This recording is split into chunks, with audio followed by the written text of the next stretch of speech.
इसका timing chain खोला हूँ, स्प्लेंडर प्रो गाड़ी है, दिखाता हूँ मैं इसका हाल।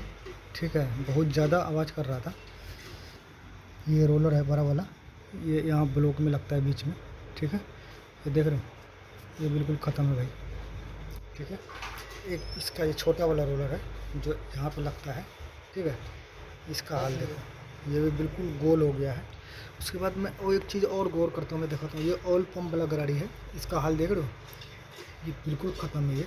ठीक है, ये भी चेंज करना पड़ेगा, ये नया डालूँगा। ठीक है, इसको निकाल के, ये बिल्कुल ख़त्म हो गया। इससे क्या होगा, प्रॉब्लम जो है ऑयल पंप मोबिल जो चढ़ता है हेड पे।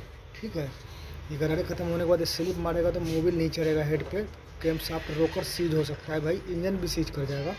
ये चेंज करना बहुत ज़रूरी होता है। पूरा नया किट डालूंगा ओरिजिनल हीरो का, उसका भी वीडियो में दिखाऊंगा आपको।